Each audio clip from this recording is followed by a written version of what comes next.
नमस्कार जोहार, मैं राजू और आप देख रहे हैं 24 झारखंड न्यूज। चलिए जानते हैं झारखंड की सुबह से लेकर शाम तक की तमाम बड़ी खबरों को। कर्मा डाली विसर्जन करने के दौरान डूबने से 5 बच्चों की मौत, पसरा मातम। प्रकृति पर्व कर्मा के बाद डाली विसर्जन के दौरान झारखंड में 2 बड़ी घटनाएं हुई है।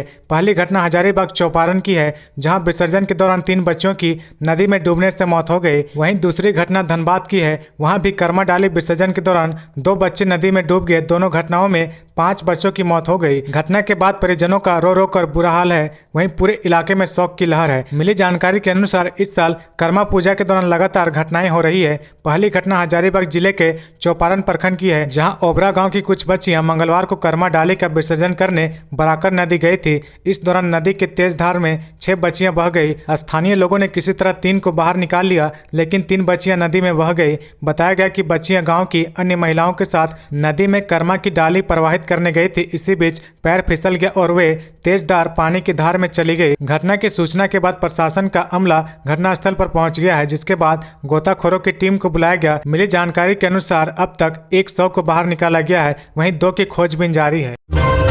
झारखंड में भूमिहीन आदिवासियों को मिलेगा वन पट्टा, फिर से बनाया जाएगी कमेटियां। मुख्यमंत्री हेमंत सोरेन के निर्देश पर राज्य के भूमिहीन आदिवासियों को वन पट्टा देने के लिए अक्टूबर से बड़े स्तर पर वन अधिकार अभियान अबुआ बीर दिसोम अभियान शुरू होने जा रहा है। इस प्रक्रिया को सशक्त और पारदर्शी बनाने के लिए वन क्षेत्र के अंतर्गत हर गाँव में वन अधिकार समिति FRC, अनुमंडल स्तरीय वन अधिकार समिति SDLC और जिला स्तरीय वन अधिकार समिति DLC का पुनर्गठन किया जाएगा। वन अधिकार समिति के पुनर्गठन के लिए विशेष ग्राम सभा का आयोजन किया जाएगा। सूत्रों के अनुसार अनुसूचित जनजाति, अनुसूचित जाति, अल्पसंख्यक एवं पिछड़ा वर्ग कल्याण विभाग ने वन अधिकार अभियान की रूपरेखा तैयार कर ली है। मुख्यमंत्री अक्टूबर से दिसंबर तक चलने वाले वन अधिकार अभियान अबुआ बीर दिसोम अभियान की शुरुआत राज्य स्तरीय प्रशिक्षण सह कार्यशाला के माध्यम से करेंगे। इसके बाद सितंबर में विशेष ग्राम सभा के माध्यम से वन अधिकार समितियों का पुनर्गठन होगा। सीएम ने पिछले दिनों वन अधिकार कानून 2006 के तहत राज्य में वन पट्टा आवंटन की धीमी गति पर एक समीक्षा बैठक में नाराजगी जताई थी। इसके बाद सभी डीसी और सभी वन प्रमंडल अधिकारियों को फीडबैक लेते हुए अभियान की रूपरेखा तैयार की गई है। कुछ बिंदु और तारीखों पर अंतिम सहमति शेष है। इसी हफ्ते अभियान को अंतिम रूप देकर इसे शुरू करने की दिशा में सरकार आगे बढ़ेगी। राज्य में आज भी होगी बारिश, मौसम विभाग ने जारी किया येलो अलर्ट। वज्रपात को लेकर सतर्क रहने की चेतावनी। झारखंड की राजधानी रांची समेत राज्य के कई हिस्सों में कल झमाझम बारिश हुई। आज भी मौसम विभाग ने बारिश की संभावना जाहिर की है। राजधानी रांची समेत राज्यों में भारी बारिश की वजह से परेशानियों का सामना करना पड़ रहा है। मौसम विभाग ने संभावना जाहिर की है कि अभी राज्य में 5 दिनों तक मौसम का मिजाज ऐसा ही बना रहेगा।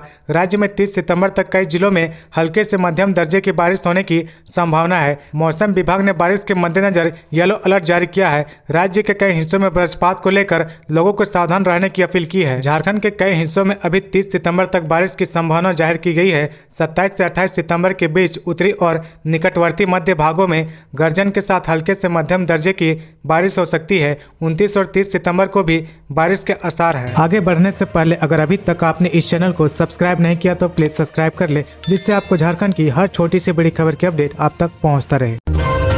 पूजा सिंघल को सुप्रीम कोर्ट से नहीं मिली राहत, जमानत पर सुनवाई के लिए करना होगा इंतजार। मनी लॉन्ड्रिंग की आरोपी और निलंबित IAS अधिकारी पूजा सिंघल को सोमवार को सुप्रीम कोर्ट से राहत नहीं मिली है। जमानत के लिए अब उन्हें 30 अक्टूबर तक का इंतजार करना होगा। सोमवार को जस्टिस संजय किशन कौल और जस्टिस सुधांशु धूलिया की कोर्ट में याचिका पर विस्तृत सुनवाई के लिए 30 अक्टूबर की तिथि निर्धारित की गई है। पूजा सिंघल ने नियमित जमानत के लिए सुप्रीम कोर्ट में याचिका दायर की है। सोमवार को सुनवाई के दौरान ED की ओर से जमानत का विरोध किया गया। अदालत को बताया गया कि पूजा सिंघल के खिलाफ गंभीर आरोप है और उनके खिलाफ पर्याप्त साक्ष्य भी है। जेल से बाहर निकलने के बाद इस मामले को वह प्रभावित कर सकती है, जबकि पूजा सिंघल की ओर से कहा गया कि मामले में आरोप पत्र दाखिल कर दिया गया है। जांच में उन्होंने पूरा सहयोग किया है और जब भी जरूरत पड़ेगी वह सहयोग करेगी। उनका स्वास्थ्य भी ठीक नहीं रहता है। 11 मई 2022 से वह जेल में है, ऐसे में उन्हें जमानत मिलनी चाहिए। इसके बाद अदालत ने याचिका पर विस्तृत सुनवाई के लिए 30 अक्टूबर की तिथि निर्धारित की है। देवघर में डरा रहा डेंगू, स्वास्थ्य विभाग ने मरीजों को अपने हाल पर छोड़ा, सैंपलिंग भी किया बंद। देवघर जिले में डेंगू अब लोगों को डराने लगा है। देवघर में एक तरफ जहां डेंगू के संदिग्ध मरीजों की संख्या लगातार बढ़ रही है, वहीं दूसरी ओर डेंगू के संदिग्ध मरीजों की जांच भी बंद हो गई है। स्वास्थ्य विभाग ने डेंगू के संदिग्ध मरीजों की सैंपलिंग करना छोड़ दिया है। रविवार की शाम तक स्वास्थ्य विभाग की ओर से 96 संदिग्ध मरीजों की सैंपलिंग कराई गई थी। ये सैंपलिंग अब भी स्वास्थ्य विभाग में ही पड़े हुए हैं। इन्हें जाँच के लिए रांची नहीं भेजा गया है। विभाग से मिली जानकारी के अनुसार रविवार को डेंगू के 18 संदिग्ध मरीजों की सूचना स्वास्थ्य विभाग को मिली थी। वहीं सोमवार को स्वास्थ्य विभाग को 10 संदिग्धों की सूचना मिली है। इसके बाद विभाग की ओर से सभी घरों में लार्वानाशी छिड़काव कराया, लेकिन सैंपलिंग नहीं कराई गई। अब सवाल उठ रहा कि क्या स्वास्थ्य विभाग डेंगू संदिग्धों को अपने हाल पर ही मरने के लिए छोड़ दिया है। रांची में धूमधाम से मनाया गया प्रकृति पर्व कर्मा पूजा, मांदर लेकर झूमे मुख्यमंत्री और राज्यपाल। शुक्ल पक्ष भादो एकादशी पर राजधानी रांची में प्रकृति पर्व कर्मा का हर्षोल्लास दिखा। कर्मा पूजा के लिए सभी अखाड़ा को रजनीगंधा, गेंदा फूल और पत्तियों, बेलून से सजाया गया था। लाइटिंग आकर्षित कर रही थी, सरना झंडे लगे थे, झांकियों और रंग बिरंगी रोशनी से पूरा माहौल खुशनुमा बना हुआ था। सोमवार के दूसरे पहर युवा नाचते गाते करम की डाल काट कर लाए। वाहनों ने विधि पूर्वक स्वागत किया। करम की डाल को श्रद्धा भाव से पूजा स्थल पर स्थापित किया गया। पूजा अर्चना हुई, करम की कथा सुनाई गई, कानों में जावा फूल खोसे गए। इसके बाद करम के मधुर गीत संगीत, ढोल मांदर की ताल और नगाड़े की हृदय स्पर्शी आवाज से अखाड़ा गुंजमय होने लगा। पारंपरिक नृत्य का दौर शुरू हुआ। ट्रेन डकैती मामले में पुलिस को अजय नाम के अपराधी की तलाश। झारखंड में बीते शनिवार की रात को ट्रेन में हुई डकैती मामले में जीआरपी पुलिस अपराधियों की गिरफ्तारी के लिए इलाके में सघन छापेमारी कर रही है। संबलपुर जमुई एक्सप्रेस ट्रेन में शनिवार की रात डकैती की घटना हुई थी। पुलिस ने सोमवार को 3 एटीएम कार्ड, एक मोबाइल, एक बैग व S9 बोगी के 58 नंबर सीट से खोखा बरामद किया गया है। पुलिस के अनुसार ट्रेन डकैती की घटना को अजय नामक अपराधी के इशारे पर अंजाम दिया गया था। सूत्रों से मिली जानकारी के अनुसार पुलिस ने अजय नाम के अपराधियों को चिन्हित भी किया है। उसकी गिरफ्तारी के लिए विभिन्न जगहों पर छापेमारी की जा रही है। पुलिस ने छापेमारी के दौरान बरवाडीह स्टेशन से करीब 1 किलोमीटर दूर रेलवे लाइन के किनारे से डकैतों द्वारा फेंके गए एटीएम कार्ड, मोबाइल व बैग बरामद किया गया है। पुलिस का कहना है कि इस घटना में क्षेत्रीय अपराधियों का हाथ है। डाल्टनगंज जीआरपी के जवान व प्रभारी बरकाकाना में कैंप किए हुए हैं। पुलिस ने बताया कि जिस बोगी में लूटपाट की गई उसके सीट नंबर 58 के नीचे खोखा फंसा हुआ पाया गया। घटना के बाद रेल प्रशासन ने 6 अतिरिक्त रेलवे प्रोटेक्शन स्पेशल फोर्स के जवानों को प्रतिनियुक्त कर दिया है। आय से अधिक संपत्ति मामले में शिबू सोरेन की याचिका पर दिल्ली हाईकोर्ट में सुनवाई, फैसला सुरक्षित। झामुमो प्रमुख शिबू सोरेन के खिलाफ आय से अधिक संपत्ति मामले में लोकपाल की जांच को चुनौती देने वाली याचिका पर दिल्ली हाईकोर्ट में सोमवार को सुनवाई पूरी हो गई। सभी पक्षों की दलीलें सुनने के बाद अदालत ने फैसला सुरक्षित रख लिया है। लोकपाल की जांच पर रोक लगाने की मांग को लेकर झामुमो प्रमुख ने दिल्ली हाईकोर्ट में याचिका दाखिल की थी और अदालत ने लोकपाल की जांच पर रोक लगाई थी। सोमवार को न्यायाधीश सुब्रमण्यम प्रसाद की पीठ के समक्ष शिबू सोरेन की ओर से वरिष्ठ वकील कपिल सिब्बल ने पक्ष रखा और जांच को राजनीति से प्रेरित करार देते हुए लोकपाल की जांच पर रोक लगाने की मांग की। वहीं लोकपाल की ओर से सॉलिसिटर जनरल तुषार मेहता ने कहा कि शिबू सोरेन के खिलाफ पर्याप्त साक्ष्य हैं और लोकपाल की जांच पर रोक लगाने का कोई आधार नहीं है। ऐसे में याचिका को खारिज किया जाना चाहिए।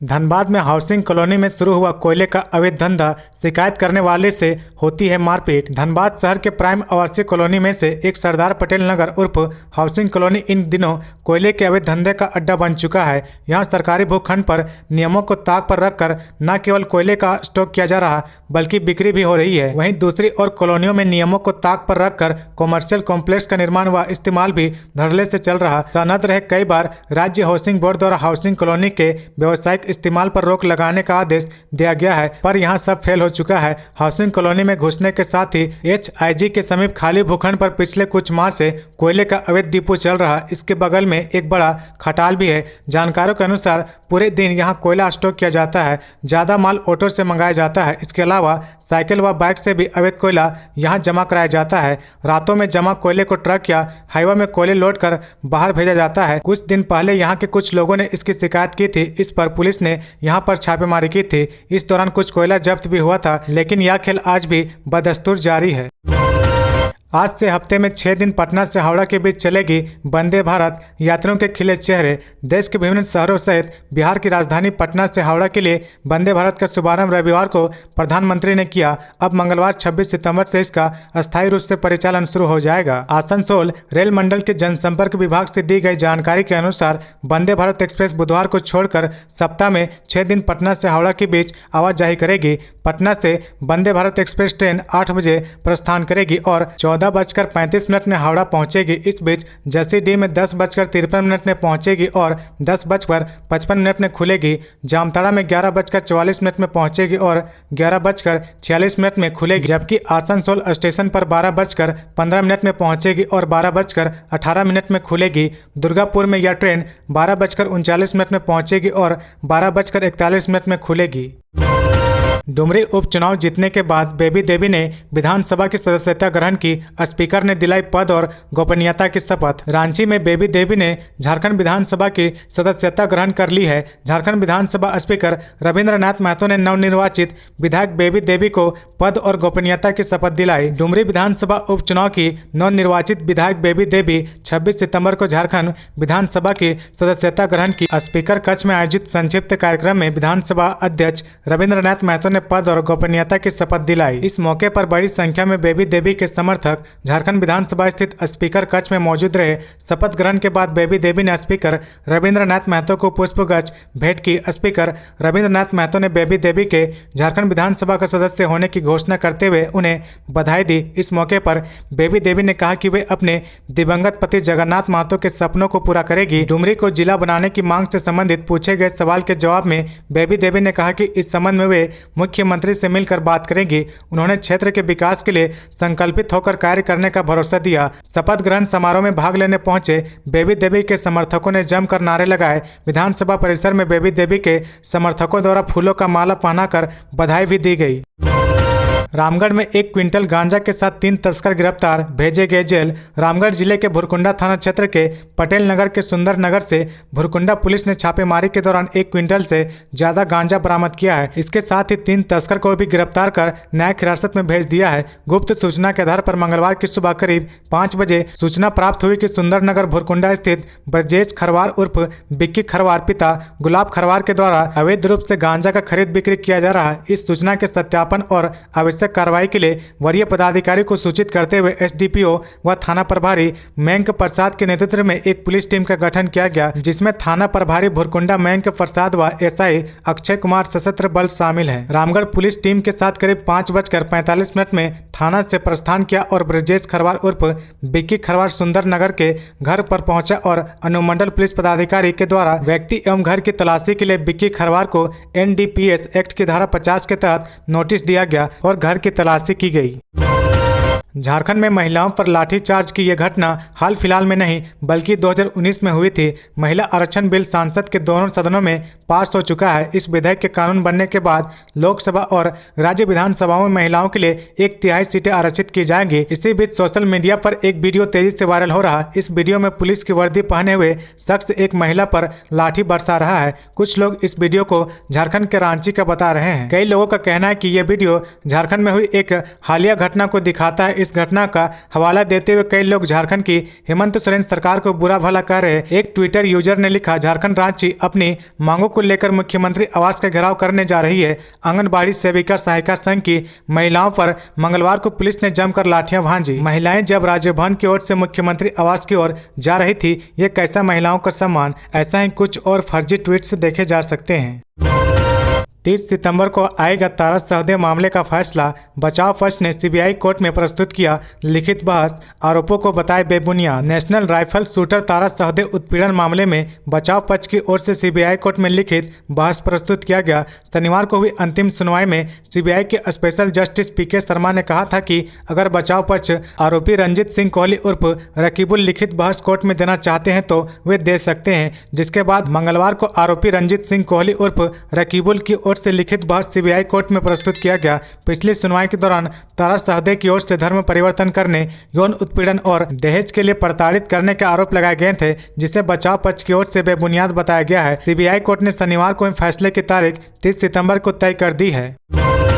एनसीपीएल से 1 करोड़ रंगदारी मामले में फाहिम खान के करीबी शेरू की पुलिस को तलाश जारी। धनबाद जिला पुलिस सिर्फ प्रिंस खान व अमन सिंह गैंग पर नहीं बल्कि फाहिम गैंग के पुराने अपराधियों पर भी शिकंजा कसने की तैयारी में जुटी है। वासेपुर गैंग के दोनों गुट पर पुलिस की कड़ी नजर है। तोप चाची NCPL कंपनी के प्रतिनिधि से 1 करोड़ की रंगदारी मामले में गिरफ्तार अकील हाशमी उर्फ रजा इमरान खान तथा मिठू सिंह फाहिम खान गैंग के पुराने नेटवर्क से जुड़ा हुआ है। पूछताछ में उसने कुछ लोगों के नाम भी बताए हैं जिसमें शेरू खान भी शामिल है। एक समय शेरू खान फाहिम खान का करीबी रहा है, लिहाजा पुलिस इस मामले में पांडरपाला शमशेर नगर निवासी अकील हाशमी व इमरान के पास बरामद हथियार को लेकर फाहिम खान के पुराने नेटवर्क से जुड़े आधा दर्जन लोगों पर आर्म्स एक्ट का मुकदमा दर्ज किया है। जबकि इस मामले में रंगदारी से संबंधित पहली प्राथमिकी तोपचांची थाना में दर्ज हुई है। गिरफ्तार अपराधियों से पूछताछ के दौरान फाहिम खान के करीबी रहे शेरू खान तोपचांची रंगदारी कांड में अहम भूमिका अदा किया है, लिहाजा पुलिस शेरू खान को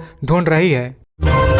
एक्सप्रेस ट्रेनों में रेलवे ने बढ़ाई सुरक्षा, लाठी बल के साथ RPSF के आर्म्स फोर्स रहेंगे तैनात। संबलपुर से चलकर जामुतवी जाने वाली एक्सप्रेस ट्रेन में लूटपाट की घटना के बाद कोल इंडिया कोड CIC सेक्शन में चलने वाली एक्सप्रेस ट्रेनों की सुरक्षा में इफाजा किया गया है। अब ट्रेनों में आर्म्स फोर्स तैनात रहेंगे। हालांकि रेलवे की ओर से जो व्यवस्था की गई है वह अब भी पर्याप्त नहीं है। जवानों की कमी इसकी बड़ी वजह है। रेलवे अधिकारियों के मुताबिक अब तक लाठीधारी जवानों के बदौलत CIC सेक्शन में चलने वाली एक्सप्रेस ट्रेनों की सुरक्षा की जाती थी, पर लूटपाट की घटना के बाद इन ट्रेनों में इन लाठीधारी जवानों के साथ आर्म्स फोर्स भी तैनात रहेंगे।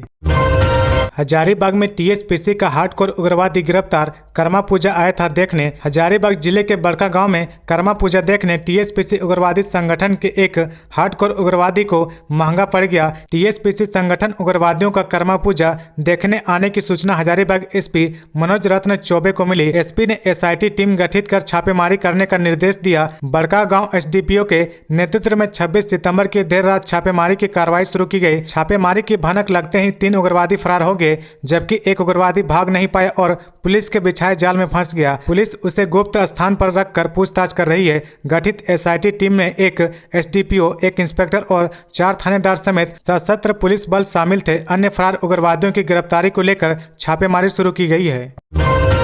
रागिनी सिंह ने कहा, बाबूलाल मरांडी की संकल्प यात्रा झरिया में ऐतिहासिक होगी। झारखंड को अपराध व भ्रष्टाचार मुक्त करने को लेकर पूर्व मुख्यमंत्री सह भाजपा के प्रदेश अध्यक्ष बाबूलाल मरांडी संकल्प यात्रा निकाल रहे हैं। झरिया विधानसभा क्षेत्र में 27 सितंबर को आयोजित संकल्प यात्रा को लेकर मरांडी का आगमन होगा, जिसकी तैयारी में भाजपा कार्यकर्ता जोर शोर में लगे हुए हैं। जगह जगह पर तोरण द्वार एवं होर्डिंग लगाया गया है। RSP मैदान में वाटरप्रूफ पंडाल बनाया जा रहा। मरांडी का संकल्प यात्रा झरिया में ऐतिहासिक रचेगा। उक्त बातें सोमवार को झरिया कतरास मोड़ स्थित भाजपा कार्यालय में पत्रकार वार्ता के दौरान भाजपा प्रदेश कार्य समिति सदस्य रागिनी सिंह ने कही। इससे पूर्व पंडित दीनदयाल उपाध्याय की 107वीं जयंती पर उनके तस्वीर पर माल्यार्पण किया गया। उन्होंने झरिया सहित आसपास के आम जनता को 27 सितंबर को RSP कॉलेज पहुंचने की अपील की है। कहा कि झारखंड सरकार से आम जनता त्राहिमाम कर रही है। आए दिन लूट, हत्या व रंगदारी मांगी जा रही है। बालू कोयला की लूट मची हुई है। तो ये थी आज की झारखंड की टॉप बड़ी खबरें। इसी तरह